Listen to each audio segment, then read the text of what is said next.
Now we're going to look at the 4 levels of protein structure. The first being the primary structure, which is the amino acid sequence of that peptide or polypeptide. The potential for sequence variation is enormous, and we can calculate the number of different possible sequences in a peptide by using 20 raised to the n being the number of residues in the polypeptide chain. So for a polypeptide of 100 residues, there are 20 raised to the 100, or 1.27 times 10 to the 130th possible amino acid sequences. That number, of course, is unattainable in nature since there are only about 10 to the 79th atoms in the universe. But it illustrates the tremendous structural potential of proteins. We'll also look at some other ways to determine sequences or arrangements of specific amino acids in peptides. But primary structure is the sequence. Secondary structure is the second level of protein structure. These structures are stabilized by hydrogen bonds. We are going to look at alpha helices and beta sheets specifically. Under physiological conditions, the polypeptide chain is going to fold so that it can maximize hydrogen bonding, but at the same time adopt a conformation that minimizes steric hindrance. So remember, those side chains that are on those amino acids have to find a space somewhere. So we're going to look at how that folding or the secondary structure helps with that process. So beta bands are mentioned here with this tight turn or a beta band, and this is just a tight loop that's formed when the carbonyl oxygen of one residue forms a hydrogen bond with the amide proton of amino acid that's 3 residues down the chain. And this stabilizes the bend. Proline and glycine are often found in these beta bands or tight turns. The third level of structure is tertiary structure, and essentially this is the 3D shape of that protein. Okay. This also is going to be dependent upon interactions within the polypeptide.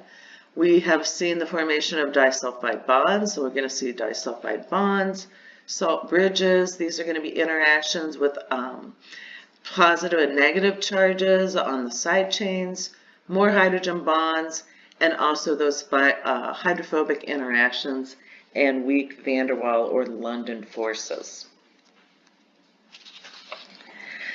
The fourth level of structure is called quaternary structure, and this occurs in proteins that have more than one subunit in them. So what we're looking at as an example here is hemoglobin. Now the tertiary structure I didn't mention is a beta chain from the hemoglobin protein. And in a hemoglobin protein we have 2 betas and 2 alpha subunits. So there are 4 polypeptide chains that come together in a quaternary structure to make that a functional protein. So let's go back and talk about the secondary structures a little more.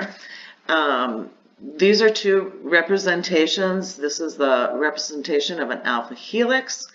Again, we'll see that when we look at DNA. I'm sure you all remember that DNA is actually a double helix, but the same conformation. So there's a helix that forms around an axis here. The beta sheet or strand has bands, okay? We'll take a look at 2 forms of the beta strand in a moment. These are some shorthand representations of alpha helices here and a beta strand here that you might see in some figures that depict proteins. So just so you understand what you're looking at when you see those. So here are some numbers to know.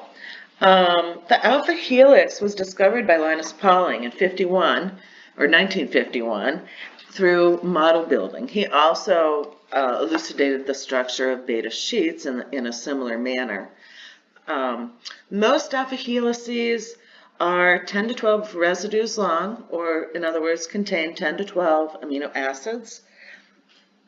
Some common amino acids found in helices are alanine, phenylalanine, histidine, isoleucine, leucine, methionine. And what I want to point out is the one unique feature, or a feature at least, of the helices is the carbonyl. So here is a carbonyl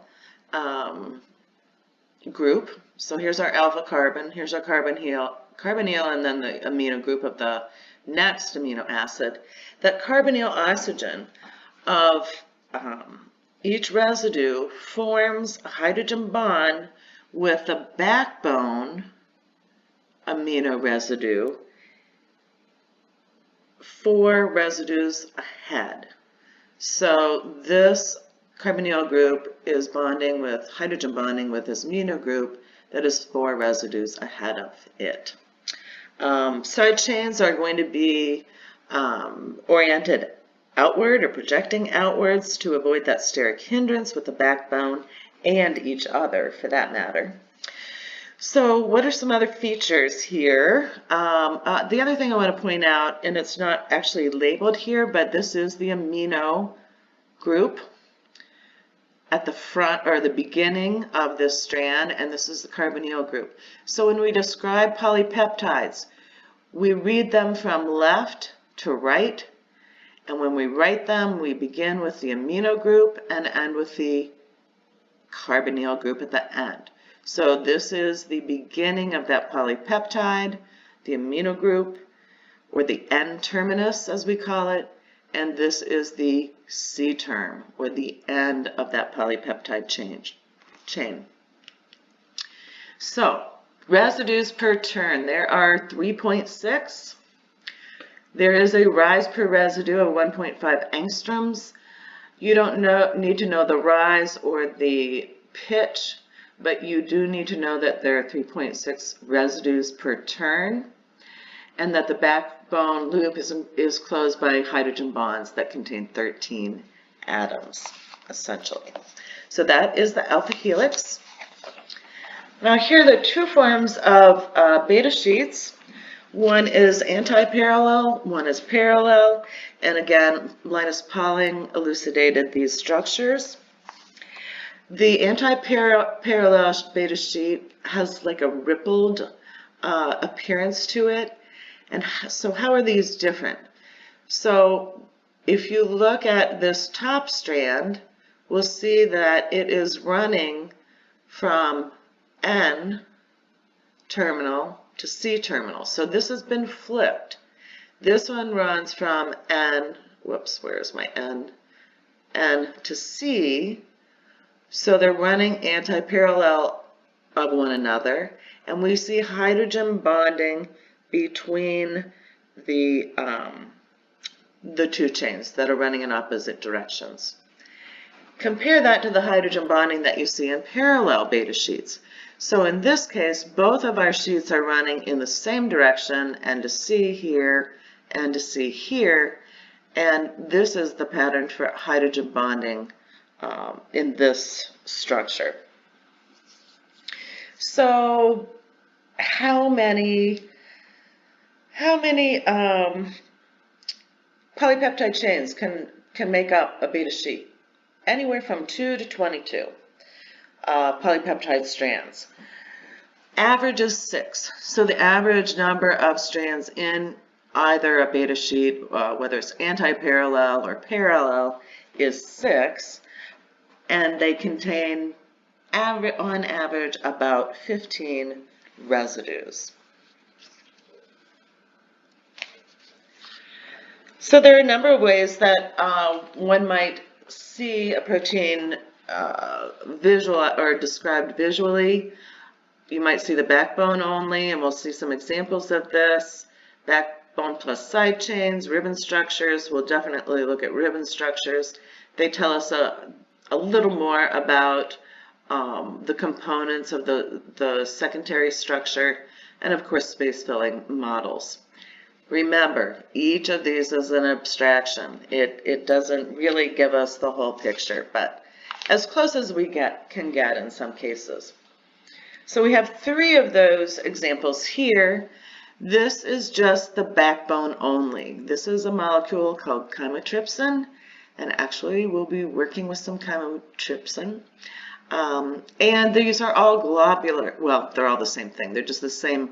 The molecule is shown in the same molecule shown in different representations. This is the ribbon structure. So here we can't see alpha helices or beta sheets here. We can see them in this structure. So I prefer to look at proteins this way because it gives us some of that secondary structure. So here these arrows are beta strands. These are our alpha helices. And these green strands that link these secondary structures together are unstructured protein, or unstructured parts of that polypeptide chain. Space-filling molecule here. Sometimes this is informative when we're looking at binding pockets, but this basically doesn't tell us much about structure as we look at it compared to the ribbon structure that we see above. So here are 3 different proteins. Remember that the folding of these proteins is based on stabilization, and the hydrophobic effect is something that drives that folding into this compact structure. So what we're looking at here in the first figure, or first structure, is a cytochrome from E. coli. It has 106 residues, and I just want you to notice that here we're representing the alpha helices with these little barrels, and the arrow indicates in which direction they're running. This is the ribbon structure of that, and this is a heme group that is bound in a binding pocket of this cytochrome molecule. Excuse me. In the next figure, we have, and this is all alpha helices. This is just beta strands, and then we're going to have a combination of alpha helices and beta strands in the third molecule. This is the N-terminal domain of a human immunoglobulin. It has 103 residues, and it's basically a sandwich of 3 and 4 stranded anti-parallel sheets. So we have our sheets running this way. So this also is a nice representation of how those sheets are oriented in this molecule. And then finally we have the combination. This molecule is the N-terminal domain of what's called dogfish lactate dehydrogenase. It's 163 residues. We have a 6-stranded parallel beta sheet in which crosses between beta strands and also contains alpha helix that forms a right-handed helical turn with its flanking beta sheets as well. So a little more complex than the first 2 structures. So we mentioned hemoglobin a minute ago as an example of quaternary structure, and we're going to take a more detailed look at hemoglobin and myoglobin as soon as we finish our protein conversations. But we're going to look at it here again. So remember, there are 2 beta chains and 2 alpha chains. We have alpha helices primarily. There's some unstructured peptide chain, and there are 4 binding pockets here for these heme groups. So these are the groups that are responsible for binding and transporting oxygen from the lungs to our tissues. And again, we will look at that up close and personal soon. So this is just a table that indicates some of the possible effects of defective folding or misfolding of proteins. Of course, Alzheimer's disease is very well known now and is connected to or attributed to the misfolded protein amyloid beta protein. That's our defective protein. You'll notice some of these also are enzymes. We haven't discussed enzymes yet, but lysozyme, enzyme, superoxide dismutase is an enzyme. This one is associated with ALS, very, very debilitating and deadly disease. Lysozyme amyloidosis. Fibrinogen, what does that play a role in? Anyone remember or know off the top of your head? Fibrinogen. How about blood clotting cascade? We will look at that when we, I think we look at that when we talk about enzymes. Here's the prion protein. Huntington's disease, sorry I missed that. It's got a polyglutamate expansion within its sequence. So there are a number of diseases that are associated or caused by misfolded proteins. So folding is very important. Now let's take a moment and look at structure and function. These are not always linked. So if we look at these 3 structures, just the ribbon structures, and compare them, they look an awful lot alike. They have similar positions for these beta sheets surrounded by these alpha helices. However, they do 3 different things. So just because structure is similar, we cannot assume that function will be similar as well. We'll see triose phosphate isomerase when we look at the glycolysis pathway. Here's aldose reductase, and you can tell by the last part of their name what their function is, a phosphotriesterase. So just because something looks similar doesn't mean function is similar.